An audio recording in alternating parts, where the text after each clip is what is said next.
내년부터 최저임금이 8,350원으로 인상됩니다. 하지만 주는 사람도 받는 사람도 모두 반발하고 있는데요.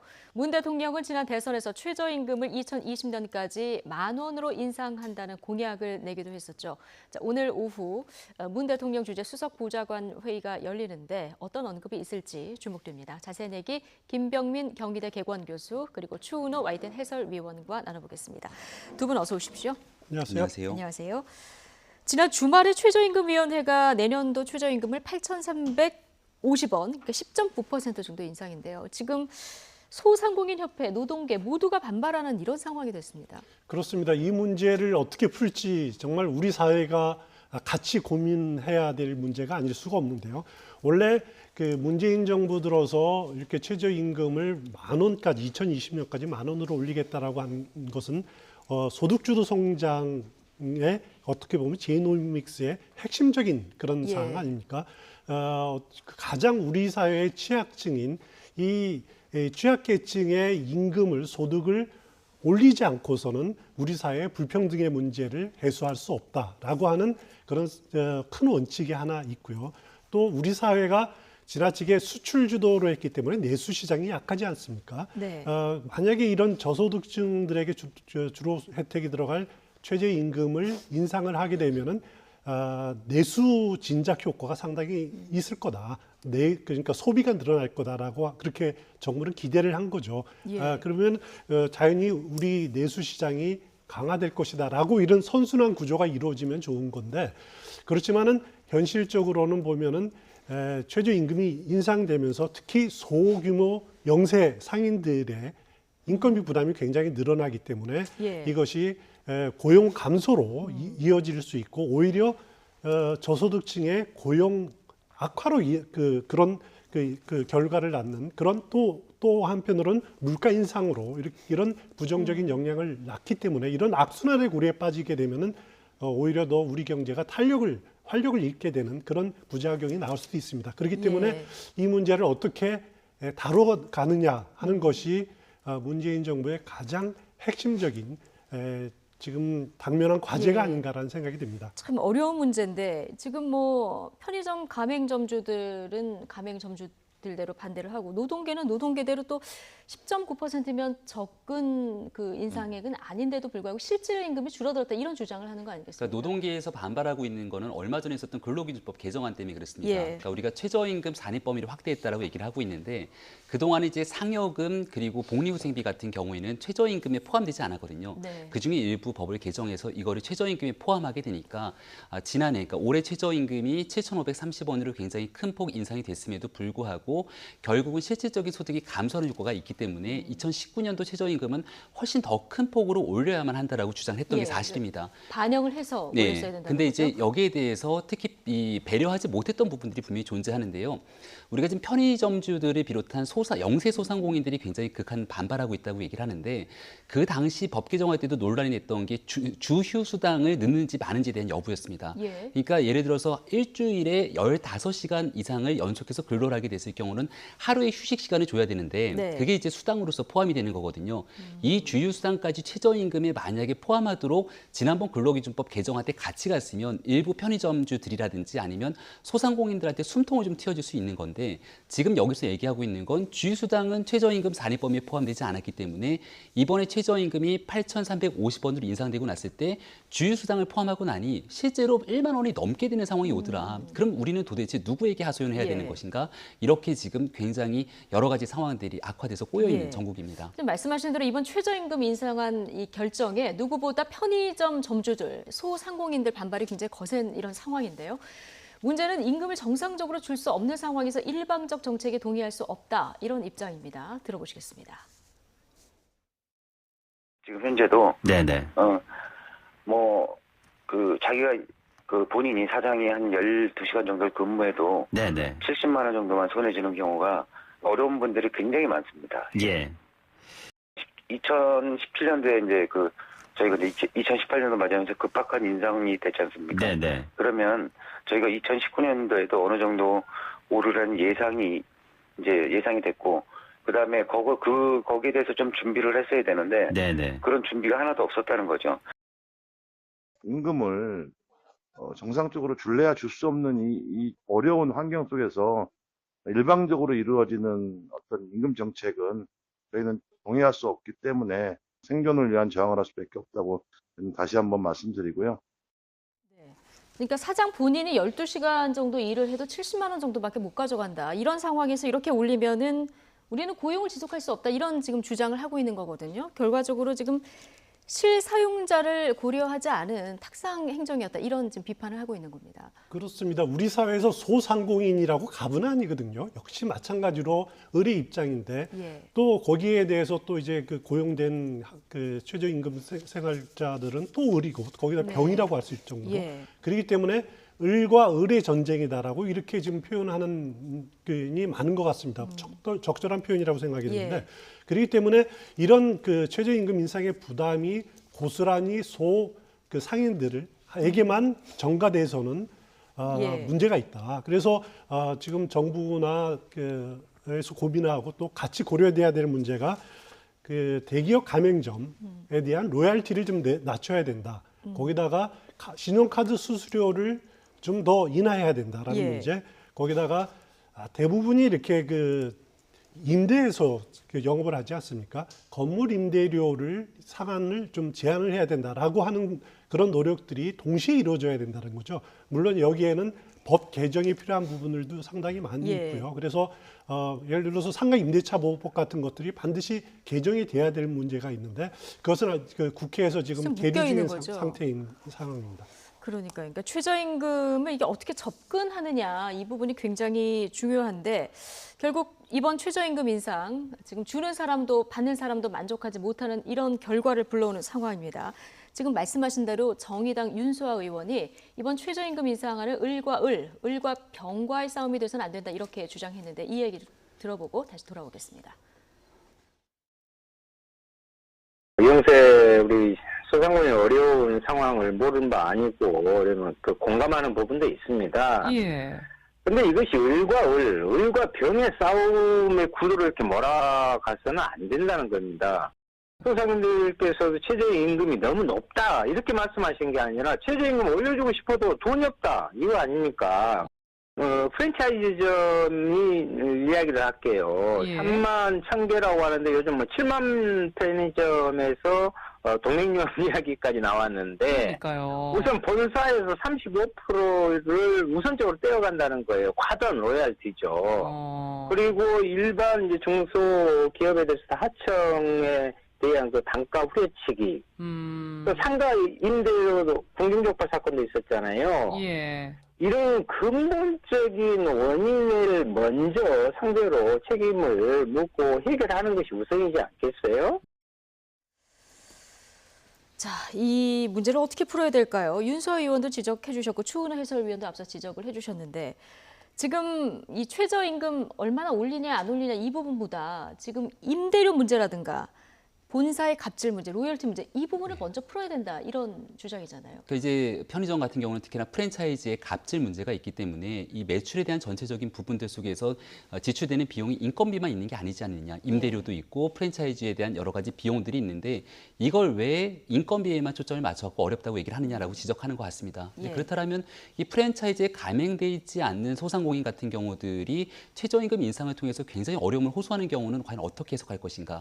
또 이 임대료에 대한 부분들은 아무리 지금 얘기하고 있는 소상공인에 대한 그 실질적인 문제들을 보호하기 위한 조치들이 있다 하더라도 그 임대료가 무한정으로 올라가는 것을 막는 거지 실질적으로 이 좋은 상권들에 해당되는 것이 아니라 일반적인 상권에서는 임대료가 그렇게 기하급수적으로 올라가지는 않거든요. 예. 그러니까 이런 상황들을 고려했을 때 결국 최저임금에 대한 본질로 돌아서 이야기가 돼야 되는데 조금은 이 논질에서 벗어난 이야기들이 진행되는 것 같아서 안타깝다라는 말씀을 좀 드리고 싶고요.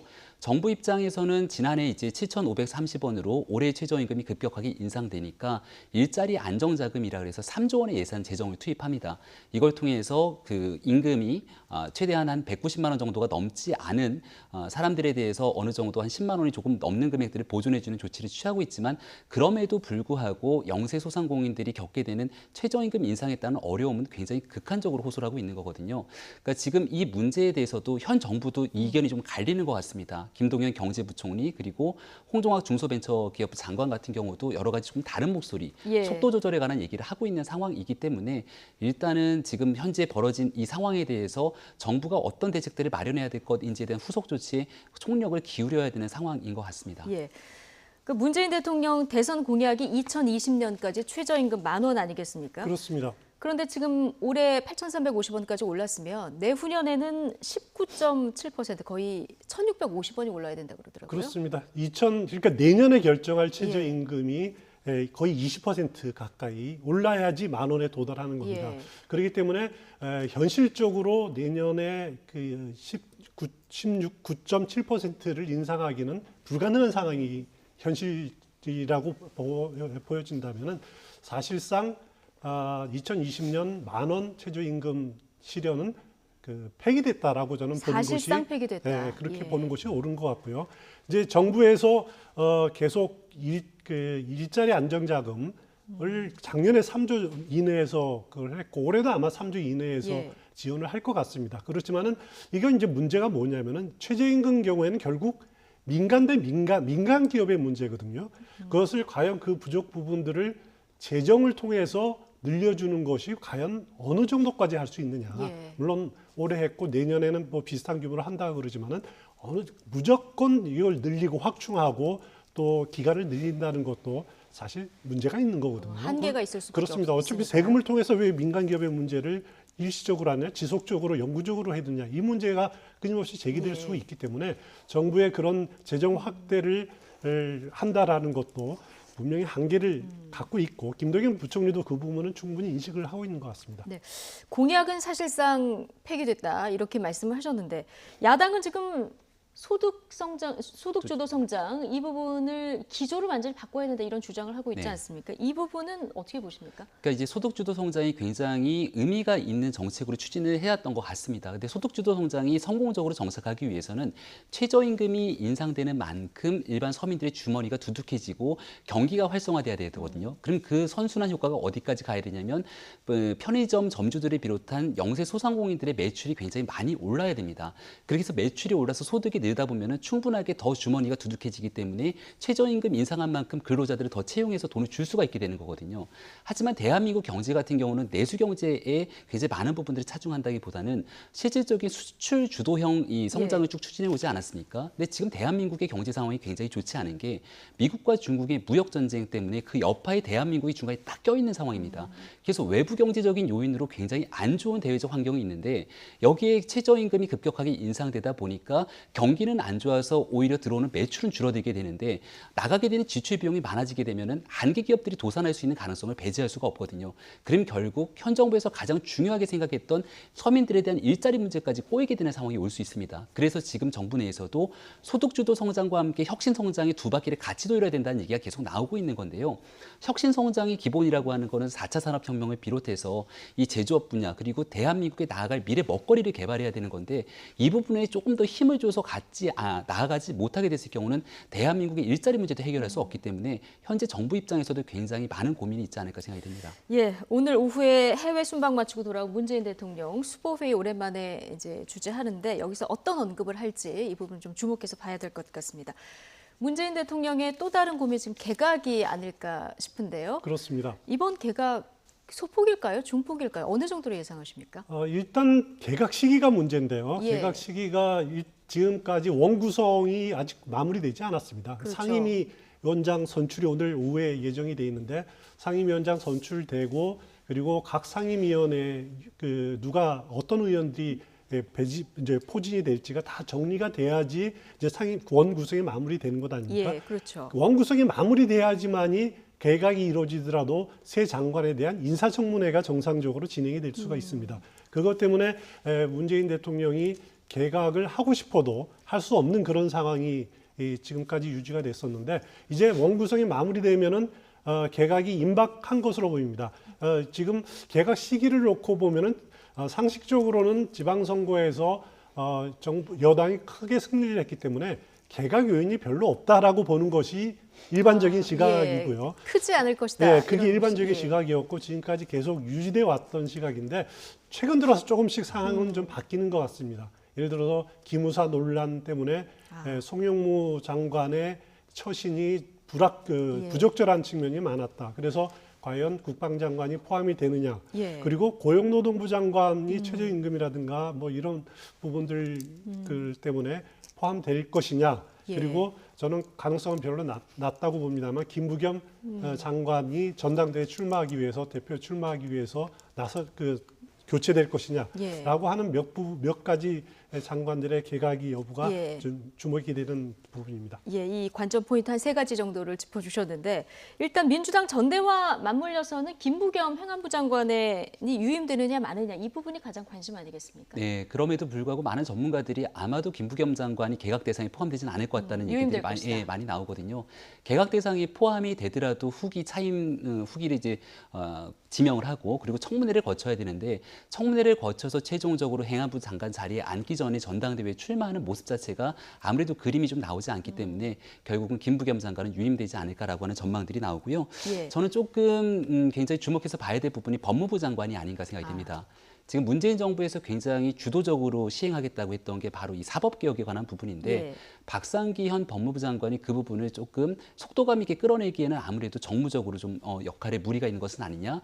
그리고 지난번에 이제 국회 시간이 시작된다라고 얘기를 하는데 결국 법을 통과시키기 위한 과정 속에서 현역 의원 차출설 얘기가 끊임없이 흘러나오거든요.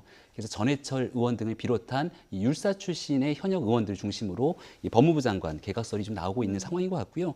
또 하나 관심이 가는 건 교육부 장관입니다. 현 정부 예. 들어서 여러 가지 긍정적인 여론의 반응들이 있었지만 이 교육 문제에서만큼은 좋은 평가를 받기가 어려운 측면이 있었거든요. 지금 대상으로 거론되지는 않습니다만은 만약에 중폭 이상 개강이 된다면 이 교육부 장관, 사회부 총리에 대한 이 개각 대상의 포함 여부도 한번 유심히 살펴볼 필요가 있을 것 같습니다. 국방, 고용노동부, 법무부, 행안부, 교육부 장관까지 하면은 굉장히 좀 예상보다는 그래서 과연 문재인 대통령이 이제 인사를 하게 되면 개각을 하게 되면 인사청문회가 열리면은 거기서 또 그 인사 검증 과정에서 낙마하고 하는 사람들이 생길 수도 있을 거고요. 예. 그런 것들이 굉장히 국정 운영에 부담이 부담이 되죠. 될 부분이 사실입니다. 그래서 어느 정도 개각 폭이 많이 늘어나느니까 아직까지는 정확하게 예단하기는 어렵습니다. 그건 인사권자 마음이기 예. 때문에 여기서 또 하나 이제 주목해야 될 게 송영무 장관이 만에 하나 네. 기무사 문서 운권을 잘못 다룬 문제 때문에 교체가 된다라고 하면은 과연 문재인 대통령이 새 국방장관의 군 출신이 아닌 문민화를 과연 서둘러서 예. 한번 단행할 것인지 그 부분도 규칙가 주목되는 부분이 아닐 수 없습니다. 지금 육군을 배제한 걸 넘어서 이제 문민화까지 가능할지 이 부분도 그렇습니다. 좀 과거에 노무현 정부 대통령 시절에도 한번 국방장관의 문민화를 한번 예. 시도를 하려고 하다가 무산된 적이 있었는데 과연 어떨지 예. 아마 이제 문재인 대통령도 임기 중에 국방장관 문민화를 한 문민장관 생각을 염두에 두고 있을 예. 겁니다. 그 시기가 언제인지 한번 주목이 되는 부분입니다. 네, 개각의 관전 포인트들 짧게 짚어봤고요. 자, 민주당 지금 전당대회 이제 후보 출마 한 일주일도 안 남은 것 같은데 박범계 의원에 이어서 이번에 김진표 의원이 또 출마 선언을 했습니다. 지금 친문 진영에서는 어느 정도 교통 정리가 돼가고 있다 이렇게 볼 수 있을까요? 네, 마지막 이제 활용점정을 이해찬 의원이 출마하는지 마는지 여부가 결정되면 될 것 예. 같은데 지금 분위기로 봐서는 매일매일 좀 얘기가 바뀌는 것 같은 생각이 들긴 합니다만 여전히 최종적으로 본인이 출마했을 경우에 부담감이 상당할 겁니다. 그래서 뭐 예를 들어서 지난번 사실 19대 총선 과정, 그러니까 20대 총선에서는 컷오프를 당한 대상이어서 탈당을 해갖고서는 외부에 있다가 무소속으로 당선이 되고 다시 들어오게 된 게 케이스거든요. 그러니까 여러 가지 논란의 중심이 좀 있기도 하고 지금 현재 이 민주당에서 가장 조심해야 되는 게 개파 논쟁, 개파 갈등인데 예. 얼마 전에 부엉이 모임이 있었던 것처럼 그런 개파의 좀 수장 같은 느낌이 있기 때문에 아마도 좀 뒤에서 서포트하는 역할들을 하지 않겠는가라는 얘기가 나오고요. 예. 그래서 친문 후보로는 최재성 의원 같은 경우가 뭐 조금 열심히 노력을 하면서 가고 있는 모습이 있는데 김진표 의원의 출마가 굉장히 저는 좀 예상 외의 반응을 일으키지 않을까라는 생각도 듭니다. 현 정부가 가장 어려워하고 고심하고 있는 부분이 바로 경제 문제인데요. 예. 과거 이제 경제부총리를 지냈고 경제 문제에 있어서만큼은 가장 전문가다라는 얘기들을 아마 이 전당대회 내내 이야기를 할 거라는 생각이 들거든요. 그러니까 청와대와 함께 두 바퀴로서 경제 문제를 책임지겠다라고 얘기할 김진표 의원의 과연 행보가 어느 정도까지 당내에서 주목되게 될지 이것도 굉장한 관전 포인트가 아닐까 생각됩니다. 예. 지금 전해철 의원은 불출마 의사를 밝혔습니다. 그렇습니다. 최근 부엉이 모임 논란을 의식해서 그런지 페이스북에 이런 글을 남겼더라고요. 제가 직접 당대표로 나서서 불필요한 논란 등으로 당 혁신 실천과 문재인 정부의 성공에 조그마한 걸림돌이나 부담이 될 여지가 있다면 다른 역할을 찾겠다. 이런 입장을 남겼는데 이 논란을 의식했을까요? 당연히 의식을 했을 겁니다. 예. 그래서 이제 친문 쪽에서 후보가 정리가 되면은 전해철 의원이 3칠 중에 한 명이 전해철 의원이 대표 출마를 안 했기 때문에 이미 출마 선언한 김준표 의원, 그리고 만약에 또 최재성 의원이 출마할 가능성이 상당히 높아 보이는데 아직 입장을 안 밝혔죠. 그렇습니다. 아직 입장을 밝히지 않았습니다. 그 전해철 의원이 누구 손을 들어주느냐가 굉장히 또 주목될 부분 중에 하나인 것 같습니다. 예. 후보 등록 마감일까지 일주일 정도고 전당대회가 8월 25일인가요? 8월 25일이고요. 그리고 대표 후보 등록은 20일과 21일입니다. 토요일까지입니다. 예. 자, 어떤 후보들이 등록해서 또 차기 민주당을 이끌어가게 될지 좀 주목해서 지켜보도록 하고요. 이번에는 자유한국당 이야기를 좀 나눠보겠습니다. 한국당 오늘 오전 10시에 의총을 열었는데요. 의총에 들어가기 앞서서 이 모습은 어땠을까요? 이 분위기 먼저 영상으로 보고 이야기 나누겠습니다.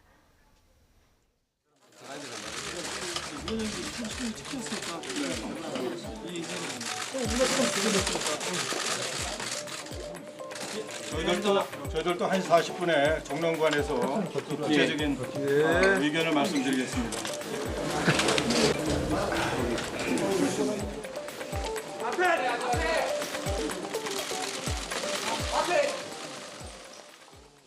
네, 지금 팻말을 들고 시위하는 이런 모습들을 봤는데 당 깨려고 복당했냐 뭐 이런 글들이 보입니다. 아마도 지금 의총에 대한 결과물들이 아직 보도가 되지는 않고 있는 상황인 것 같은데요. 여전히 지금 친박계 일부에서 계속 주장하고 있는 건 김성태 권한대행 사퇴를 먼저 주장하고 있는 거죠.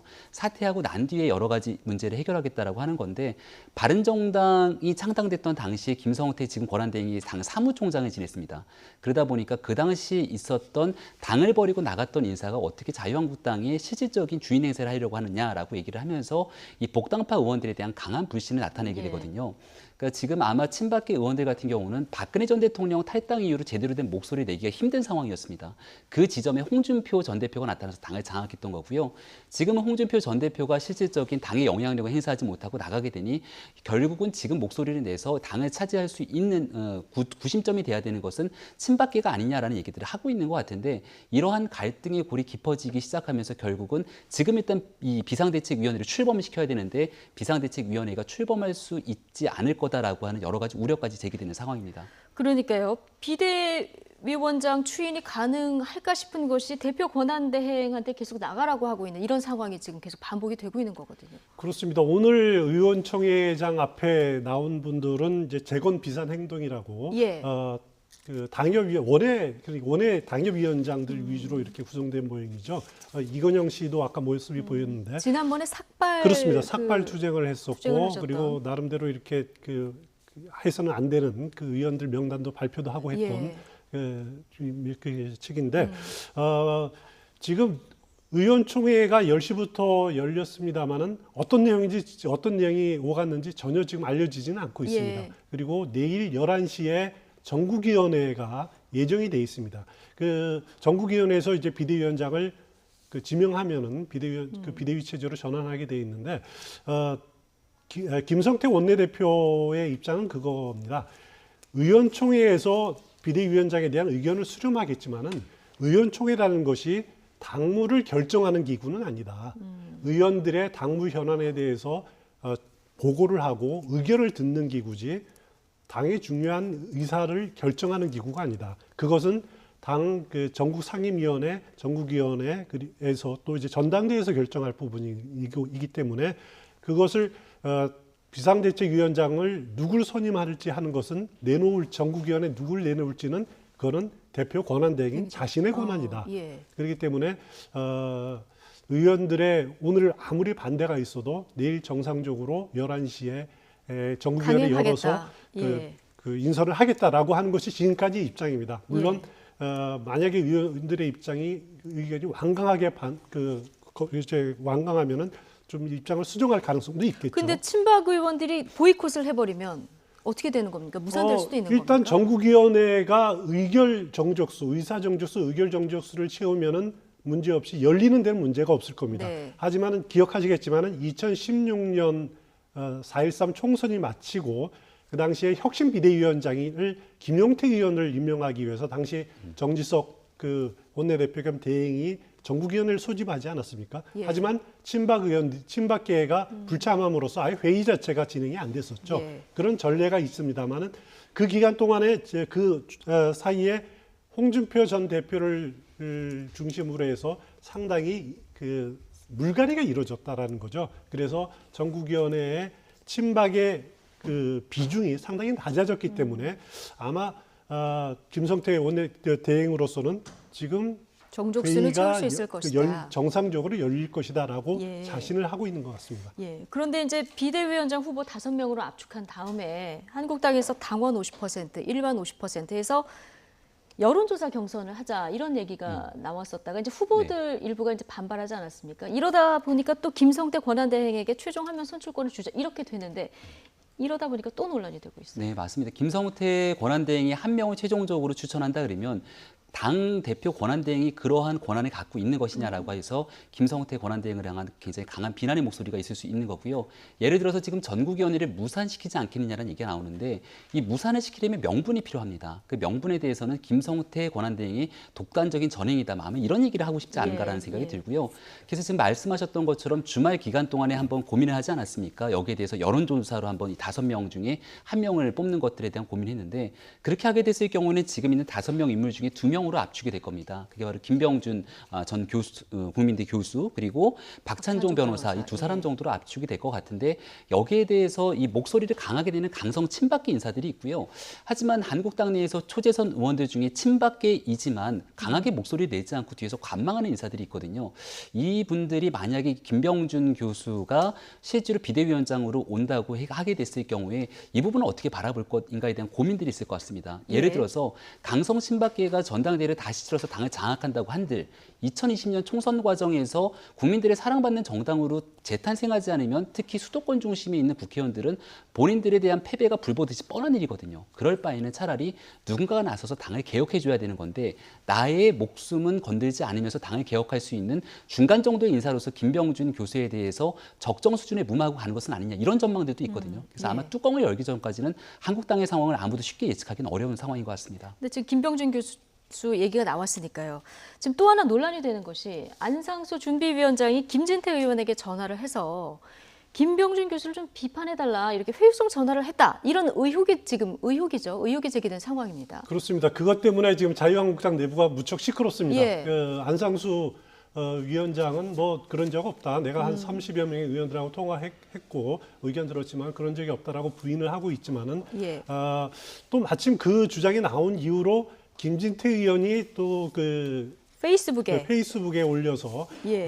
김병준 교수를 또 이렇게 과연 노무현 정부 사람까지 써야 됐냐라고 이렇게 비판적인 입장을 올린 예. 그런 것과 맞물려 가지고 굉장히 시끄럽습니다. 이게 과연 친박계가 그러면은 그 안상수 위원장이 그 박찬종 전 의원과는 이렇게 과거에 좀 가까운 인연도 있기 때문에 예. 박찬종 의원을 밀기 위해서 그런 것은 아니냐라고 하는 그런 그 관측도 있는 상황이고요. 또 중요한 게 안상수 위원장이 전국위원회 의장입니다. 그렇기 때문에 또 회의도 전국위원회 회의도 진행을 해야 되기 때문에 상당한 권한을 가지고 있는 그런 입장인 상황인데 지금 이 문제 때문에 자유한국당 무척 시끄럽습니다. 그러니까요. 근데 준비위원장이면은 중립을 굉장히 지켜야 되는 그런 위치잖아요. 네. 근데 이런 논란이 지금 나오고 있어서 굉장히 그래서 곤혹스러울 것 같긴 두 합니다. 가지 해석이 있는데요. 그렇기 때문에 박찬종 전 의원이 개인적으로 이제 그 안상수 의원과의 유대 관계가 있기 때문에 박찬종 변호사를 밀기 위해서 그렇게 했다라는 설이 하나가 있고요. 예. 또 이 김병준 교수가 어느 정도 내정이 돼 있는 상황인데 무조건적으로 김병준 교수를 밀다 보면은 결국 다른 계파 속에 반발이 있기 때문에 약간 역으로 역청보를 흘린 것은 아니냐라고 하는 여러 가지 해석들이 나오고 있는 상황입니다. 상황입니다. 예. 그래서 지금 실질적으로는 이 박창준 변호사 같은 경우는 본인이 직접적으로 나서서 하겠다는 의지는 충만한 것 같은데 그동안 당내 교감대가 크게 형성돼 있지는 않은 상황이어서 과연 당내 의원들이 어떻게 반응할지는 잘 모르겠고요. 김병준 교수 같은 경우는 본인이 의지를 충분하게 피력했고 지금 상황에서는 김진태 의원 등을 비롯한 일부 의원들이 노무현 정부 때 인사라고 해서 격하게 반발하고 있지만 과거 박근혜 전 대통령이 탄핵당하기 전에 질서 있는 퇴진 과정에서의 총리 문제 그리고 그 뒤에 서울시장에 대한 여러 가지 대안 문제로 거론됐던 인물이니만큼 일단 김병준 교수가 현재로서는 가장 가능성이 높은 인물로 볼 수 있는 것 같습니다. 네. 어쨌든 안상수 준비위원장의 이런 의혹의 파장이 커지니까 안상수 준비위원장이 이렇게 해명했습니다. 오늘 아침 인터뷰 내용 들어보시겠습니다. 낱말은 새가 듣고 반말은 쥐가 듣는다더니 예. 이제 제가 이제 이 의원님 그러니까 비대위원장을 선정하는 과정에서 한 30여 명의 의원님들과 이제 만나거나 이제 전화하거나 문자하거나 이랬는데 예. 여러 가지 의견들이 오갔죠. 그런데 누구를 뭐 후보를 비판해 달라든지 뭐 이런 얘기를 주문하는 것은 없고요. 내가 뭐 누구를 뭐 되고 안 되고를 얘기하는 것보다 그냥 서로 간에 추천하면서 의견 교환이 있었다는 것이죠. 예. 쪽에서 먼저 얘기를 걸어왔습니까? 그분은 아니 뭐 어떤가요? 좌우간 이제 그런 얘기가 그렇게 중요하지 않은데 이따가 비공개 회의에서 내가 한번 그 의원님들한테 혹시 궁금하다면 내가 말씀드릴 용의가 있는데 대화의 내용은 그런 게 아니고 내가 부적격을 어디다가 이렇게 먼저 얘기해달라고 그런 일은 단 한 건도 없습니다. 한 30여 명 통화 중에서. 일단 뭐 한 건도 없다고는 했는데 낱말은 새가 듣고 반말은 쥐가 듣는다더니 그리고 그런 얘기가 중요하지 않다 이런 얘기도 막 하고 그러거든요.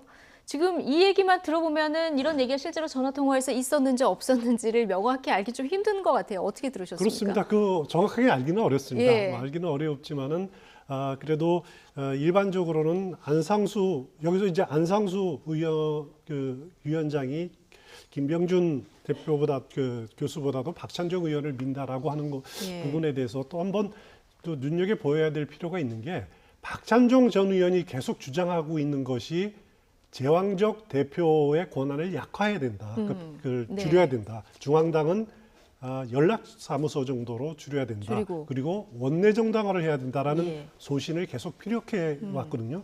이것이 누구 주장하고 맞냐면은 김성태 권한대행이 주장하고 있는 중앙당 해체 수준의 개혁과 상당히 맞물려 있다라는 거죠.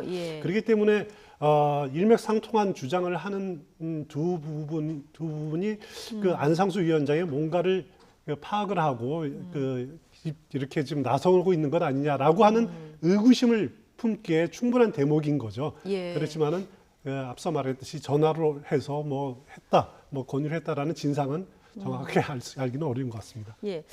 그 박찬종 변호사가 얘기했었던 제왕적 대표의 힘을 빼야 된다 이 얘기. 그러니까 사실상 공천권은 이제 대표가 어느 정도 가지고 있지 않습니까? 이런 것도 주지 말고 당무 결정권도 좀 힘을 빼는 이런 안은 어떻게 보십니까? 그러니까 인적 청산보다는 제도를 개혁하는 데 더 방점을 찍겠다라고 얘기를 하고 있습니다.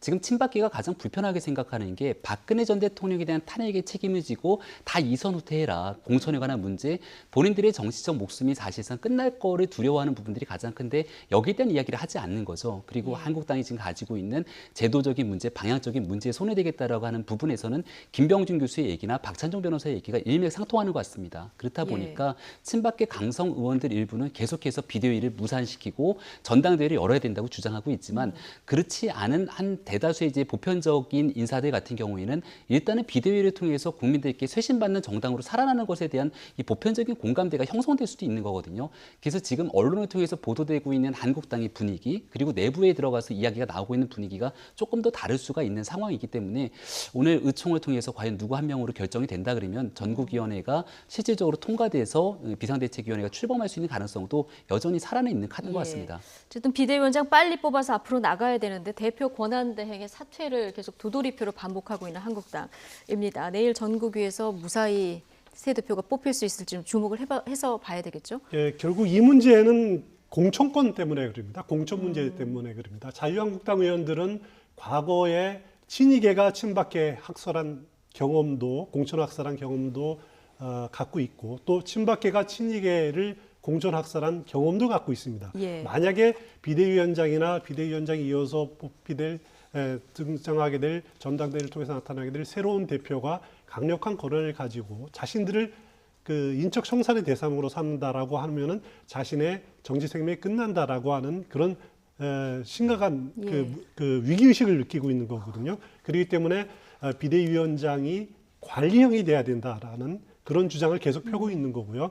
아니면 이제 중진 의원들, 심재철 의원 경우에는 적어도 현상 유지가 돼야 된다라고 하는 그런 입장 때문에 그래야지 다음 공천에 자기가 그 유리하다라는 그런 입장 때문에 계속 김성태 대표의 권한대행의 사퇴 그리고 차기 비대위원회는 관리형이 돼야 된다라고 네. 그런 주장을 펴고 있는 것으로 보시면 될 것 같습니다. 정치인들은 기승전 공천권이군요. 그렇습니다. 알겠습니다. 이 한국당 비대위원장 상황은 전해지는 대로 저희가 속보로 전해드리고요. 자, 기무사 특별수사단이 오늘부터 본격 수사에 나섭니다. 주요 수사 내용은 계엄 문건의 실행 여부와 세월호 유가족 사찰 의혹인데요. 자, 여기에 송영무 국방부 장관에 대한 논란도 계속 증폭이 되고 있습니다. 자, 송영무 장관 오늘 아침에 입장이 좀 나온 게 있는데요. 장민정 앵커가 자세한 내용들 정리해봤습니다. 기무사 의혹 특별수사단이 오늘부터 공식 수사를 시작했습니다. 수사팀을 2개로 나눠 각각 세월호 민간인 사찰 의혹과 계엄령 검토 문건 의혹을 수사하게 되고요. 활동 시한은 한 달이지만 연장할 수도 있습니다. 수사 대상으로는 조현천 당시 기무사령관과 한민구 전 국방부 장관, 김관진 전 청와대 국가안보실장 등이 우선 거론되고 있습니다. 법무관리관실이 아니라 외부에 맡긴 이유가 뭔가요? 저 당시 그 법무관리관이 미수령 관련된 문건을 작성한 사안으로 감사관의 감사를 받고 있었습니다. 감사관실에. 그래서 저희가 적절치 않다라고 생각해서 외부의 전문가에게 맡긴 겁니다. 외부에 누군지 알려줄 수 있습니까? 네, 그거는 뭐 개인 부분이 있으시기 때문에 근데 걱정하시지 않을 정도로 충분한 전문성을 갖춘 고위 공직자십니다. 송영무 국방부 장관은 지난 3월 이 문제 문건을 보고받고도 별다른 조치를 안 해 논란이 일었는데요. 외부 감사를 받은 결과 수사 대상이 아니라고 판단했다는 취지의 해명을 했었죠. 알고 보니 외부 인사는 최재형 감사원장이었고 문건도 안 보여주고 그냥 말로만 물어본 게 다였던 것으로 드러났습니다. 두 사람은 3월 평창 동계 패럴림픽 폐회식장에서 만났는데요. 송 장관이 대통령 탄핵 심판 무렵 치안 유지를 위해 군이 병력 동원을 검토한 문건이 있다라고 의견을 물으니까 최 원장은 특정 정치 세력을 진압하려는 의도에서 작성된 문건이라면 군의 정치 관여로 볼 수 있지만 치안 유지가 어려운 상황을 예상해 대처 방안을 검토한 거라면 별 문제가 없다는 취지로 답변을 했다는 겁니다. 물론 최재형 감사원장이 서울고등법원 부장판사의 서울가정법원장까지 지낸 법률가 출신이긴 하지만 글쎄요. 우연히 만나 말로만 물어본 걸 외부 법률 검토라고 할 수 있을까요?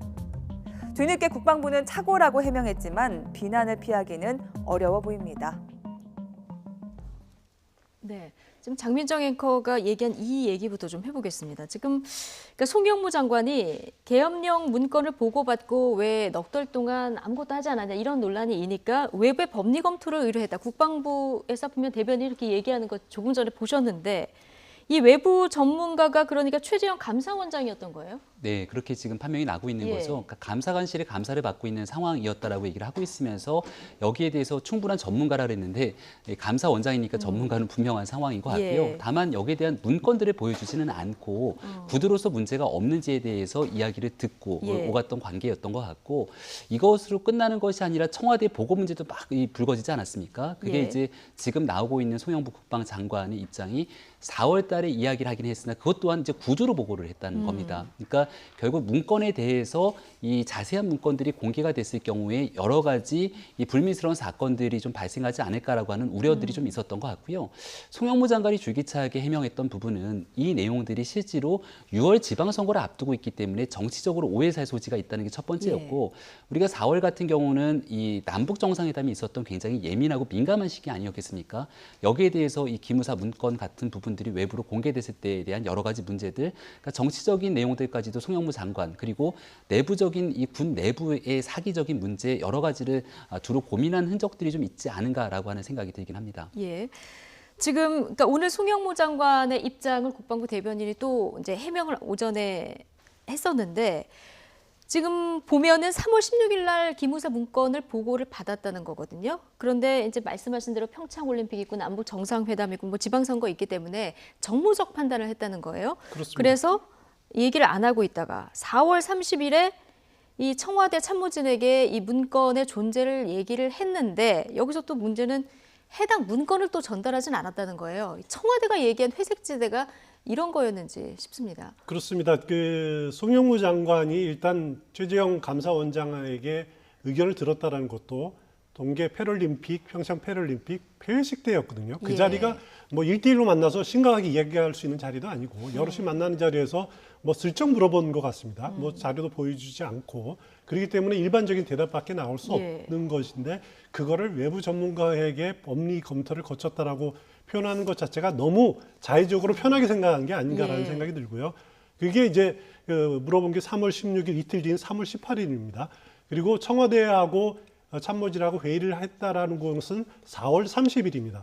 4월 30일에는 어떤 회의였냐면은 이 문건에 대한 회의를 한 게 아니라 기무사 개혁 방안에 대한 그 논의를 하기 위해서 청와대 참모진 민정수석과 그다음에 관련 비서진들하고 예. 협의를 했는데 이 자리에서 그 전에 국방부에서 이 문건을 비공개하기로 방침을 정했기 때문에 회의 자리에서 기무사 개혁 방안을 이야기하면서 이 문건에 대해서 개혁 문건에 대해서 언급은 했다. 그렇지만은 잠깐 간략하게 설명을 했고 이 문건을 전달하거나 이 문건 가지고 토론을 하지는 않았다라고 이렇게 밝히고 있습니다. 그리고 뭐 관련된 그 질의응답도 진행이 되지 않았다라고 했는데 그 원인은 그 비공개 방침을 자신이 정했기 때문에 그렇다라고 공개하지 않는 것이 원칙이기 오늘 때문에. 국방부의 원칙으로 정했기 예. 때문에 청와대에는 문건을 전달하지 않았다라고 이렇게 지금 주장을 하고 있습니다. 그럼 문건을 정확히 전달하지 않더라도 구두로라도 좀 더 정확히 명확하게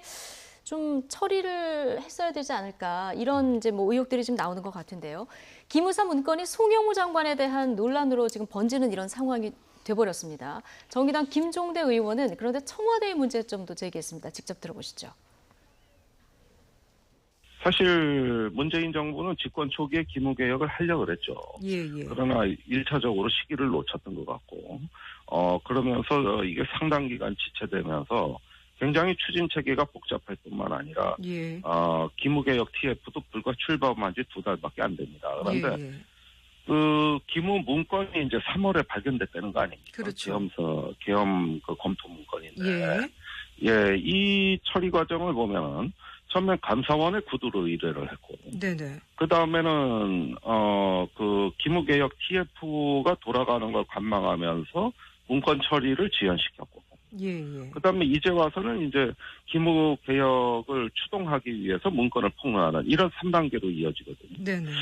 이거는 제가 아무리 생각을 해도 뭔가 개혁을 하려는 어떤 조짐만 보이였지 우물쭈물하다가 제때 처리를 못했다는 느낌밖에는 안 듭니다. 이제 송영무 장관과 청와대 해명이 살짝 조금 달라서 지금까지 논란이었었는데 지금 어쨌든 송영무 장관이 보고할 시기를 좀 우물쭈물하다 놓쳤다 이렇게 해석을 할 수 있는 걸까요? 그러니까 아마 이 문건을 가지고 굉장히 확산되면서 군 내부에 있었던 과거의 문제로 논란이 되는 걸 송영무 장관은 원치 않았던 것이 아닌가라는 생각이 들고요. 이 문제가 불거지게 된 게 이철희 의원이 실질적인 발표를 했기도 했지만 군 인권센터에서 내부 문건들을 가지고 또 굉장히 많이 이제 언론을 통해서 보도했던 것이 여러 국민들의 분노를 샀던 거죠. 그러니까 군 인권센터는 과연 이 문건을 어디서 받았는가라고 얘기를 하니까 거기에 대해서는 함구를 하고 있습니다. 그러니까 일각에서는 그렇기 때문에 이 기무사 개혁이라든지 내부에 대해서 뭔가 좀 지금 김종대 의원이 주장하고 있는 것처럼 제대로 진행이 되고 있지 않는 상황에서 이 문건들이 흘러나온 것은 아니냐라고 또 여러 가지 억측이 진행되고 있는 상황이긴 한 것 같습니다.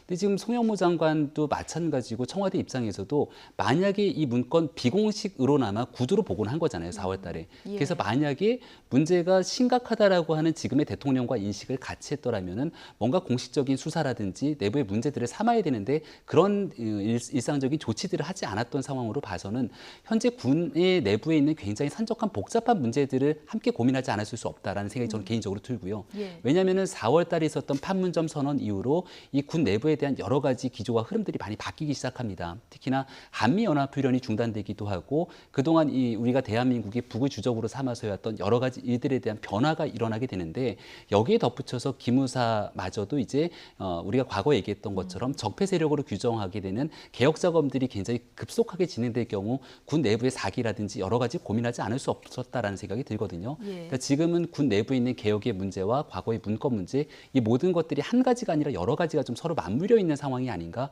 이렇게 조심스럽게 추정이 됩니다. 예, 문재인 대통령이 계엄령 문건 관련해서 국방부, 기무사 그리고 다른 부대 사이에서 오간 모든 문서를 대통령에게 제출하라. 오늘 이런 지시가 내려졌거든요. 이 부분은 어떻게 볼 수 있을까요? 국군 통수권자로서 과연 그 문건이 일선 부대에 과연 어떻게 전달이 됐느냐, 그리고 각 일선 부대는 그거를 준비를 했느냐라고 하는 부분들을 파악할 필요가 있다라는 예. 거죠. 이거는 군 검찰의 수사하고는 별도로 국군 통수권자인 대통령이 어떻게 흘러갔는지를 파악하기 위해서 반드시 필요한 조치가 아닌가라는 생각이 듭니다. 예. 어쨌든 특별수사단은 오늘 닻을 올리는 거고요. 여기서 어디까지 의혹을 밝혀낼 수 있을지 좀 주목해서 보도록 하겠습니다. 이번에는 지난 정부 국정원 얘기를 좀 해보도록 하겠습니다. 2016년 류경식당 종업원들의 집단 탈북 이야기. 이게 국정원에 의한 기획 탈북이었을 것이다. 이런 의혹이 지금 계속 제기가 되고 있는데 여기서 한 걸음 더 나아가서요.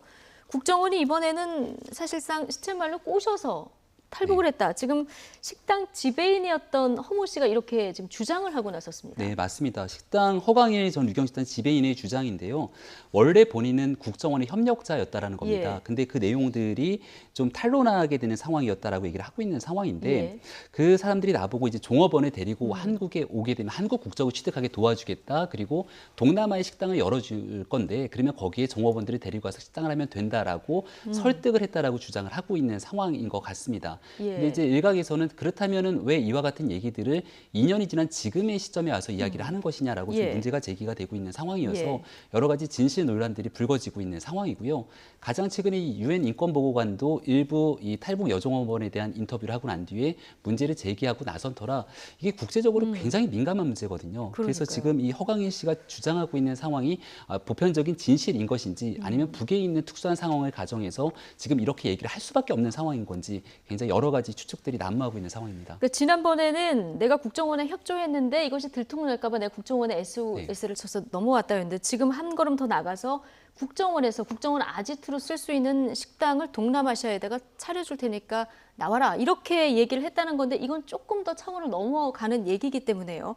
파장이 있을 수밖에 없는데 지금 이 허모 씨의 발언의 신빙성을 어느 정도로 볼 수 있을까요? 그거는 아마 허모 씨가 이런 발언을 하게 된 것은 유엔 북한 인권 보고관이 최근에 예. 방한하지 않았습니까? 예. 7월 2일부터 7월 10일까지 방한을 했었는데 방한하고 거기서 상당히 자극받은 부분들이 있는 것 같습니다. 예. 그 당시에 인권 보고관이 표현한 바로는 이들을 피해자라는 표현을 했습니다. 그러니까 예. 자신의 의사에 반해서 것으로 이렇게 파악을 했던 거죠.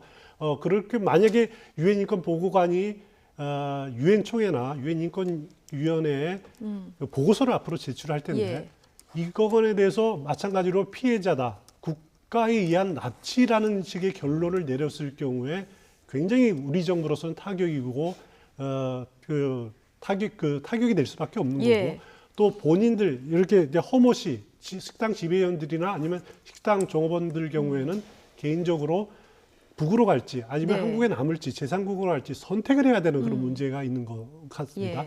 허모 씨는 아마 그 과정에서 그 전 단계에서 개인적인 정당성 또 유리한 고지를 차지하기 위해서 지금 이 시점에서 이런 언급을 한 것 같은데 어느 정도 진실일지 여부는 그건 아직 잘 모르겠습니다. 그렇죠. 저는 우리 정부가 아직 공식적으로는 전혀 입장이 바뀐 게 없기 때문에 우리 정부 차원의 조사가 진행이 되면서 드러날 사실인 것 같습니다. 네, 통일부는 뭐 자유의사에 따라서 입국한 것을 알고 있다. 추가 언급할 사안은 없다까지만 나와 있는 상황인데요. 지금 조금 전에 이제 토마스 오헤약 킨타나 UN 북한 인권 특별보고관 얘기를 해주셨으니까요. 어떤 얘기를 정확히 했는지 이 얘기를 듣고 오겠습니다. When I say victims, I am implying that they were subject to some kind of deceived in regards to where they were going. But again, we need to respect their rights on what to do. 종업원들은 자유의사에 따라 입국한 것으로 알고 있으며 이외에 추가적으로 언급할 사안은 없습니다. 이건 앞으로 조금 더 밝혀져야 될 내용들이 많은 것 같은데 어쨌든 여종업원들이 좀 모르고 왔을 가능성은 조금 커진 상황인 거죠. 그러니까 12명의 여종업원들이 있는데요. 이 중에 지금 일부라는 표현들을 계속 씁니다. 그러니까 전체가 그렇다는 것은 아니고 그중에 일부가 어디로 가는지 모르는 상태에서 같이 왔다라고 하는 그런 주장들이 있는 상황이고요. 또 일각에서는 그때 이제 일부만 남겨두고 일부가 탈북하게 됐을 경우는 이 내용들이 발각이 될 수밖에 없기 때문에 결국 함께 갈 수밖에 없었다고 주장하는 사람들도 있는 것 같습니다.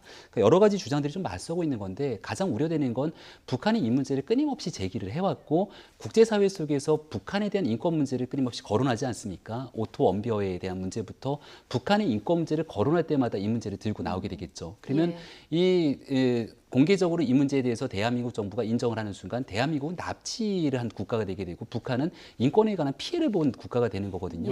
그러니까 과거에 대한민국 같은 경우는 신상옥 감독과 최은희 씨 같은 경우가 납북이 된 상황이어서 탈출하게 됐는데 여기에 대해서 북한은 공식적으로 단 한 번도 여기에 대한 납치를 인정한 적이 없는 상황이죠. 그러니까 북한이 자국 내에서의 인권 문제나 전 세계에 있는 다른 국가를 대상으로 한 인권 문제에 대해서는 단 한마디 그러니까 언급하고 있지 않는 상황 속에서 진실이 모호한 상황에 대한 이야기를 끊임없이 하고 있는 상황에 대한민국이 굉장히 곤란한 위치에 처해져 있는 게 사실이기 때문에 정부가 좀 지혜를 슬기롭게 모아야 되는 그런 상황인 것 같습니다. 그러니까요. 지금 이렇게 일이 계속 불거지는 상황에서 정부가 뭔가 추가 입장을 좀 내놔야 되는 상황이 아닌가 싶기도 하고요. 이제 말씀하신 대로 지금 그렇다고 북송할 수도 없고 이거를 그냥 계속 모른 척할 수도 없고 굉장히 정부로서도 곤혹스러울 것 같습니다. 정말 어려울 겁니다. 그래서 지금 그 킨타나 그 보고관의 만약에 보고서에 과연 이 문제가 당기느냐, 어떻게 결론이 내리느냐, 거기에 따라 정부의 대응 방안이 상당히 바뀔 수밖에 없는 것 같고요. 하지만 이제 그 유엔 인권 보고관이 이야기를 했듯이 이 당사자들의 결정을 존중돼야 된다. 만약에 북한으로 를 선택을 하든 남한에 남든 그 결정은 본인들이 하는 것으로 맡겨줘야 되고 그것은 대한민국 정부나 아니면 북한이나 유엔도 관여할 문제가 아니다. 그리고 충분히 모든 정보들이 그들에게 제공이 되고 그리고 아무도 제약하지 않은 가운데서 의사결정이 이루어진다라고 이런 표현을 하는데 저는 그 유엔 인권보고관의 그런 입장에 전적으로 동의합니다. 어쨌든 이 탈북 여종업원들 이 탈북 이야기가 나왔을 때부터 좀 의혹의 눈길이 있긴 했습니다. 왜냐하면 이게 총선 며칠 앞두고 정부에서 발표를 했었거든요. 보통 이제 탈북을 하면은 기자들이 취재를 하거나 이렇게 해서 알려지는데 정부에서 또 발표를 했기 때문에 당시부터 조금 논란이 있었던 건 맞습니다. 그래서 선거에 영향을 미치려고 하는 북풍 공작이 아니었느냐 이런 논란의 여지가 있었고요. 가장 아무리 좋게 해석하려고 해서 충분히 이들의 의사를 고려해서 데려왔다고 한들 그 당시에 들어오게 되는 얼굴을 가리고 있는 사진을 공개했거든요. 여기에 대해서는 굉장히 문제가 많았습니다. 그러니까 국정원에서 이들의 자유의사를 통해서 들어왔다면 왜 굳이 이와 같이 논란이 될 사진들을 공개했는가라는 얘기가 나왔는데 일단은 박근혜 정부 시절에 국정원이 이 뭔가에 대해서 조금 미숙한 일처리들이 있었던 건 사실인 것 같고요. 그때 있었던 상황을 통해서 지금 이게 국제적인 논란까지 이어졌던 문제이기 때문에 지금 현재 일을 하고 있는 국정원 요원들이 굉장히 많은 부분들을 좀 과거를 되돌아보게 되는 계기가 되지 않을까 이런 생각이 듭니다. 어쨌든 앞으로 밝혀져야 될 내용이 굉장히 많은 사안인 건 맞습니다. 향후 남북 관계에도 어떤 변수로 작용할지 이것도 좀 지켜봐야 될 것 같습니다. 오늘 여기까지 얘기 나누겠습니다. 김병민 경희대 개관교수 그리고 추은호 와이든 해설위원과 함께했습니다. 두 분 고맙습니다.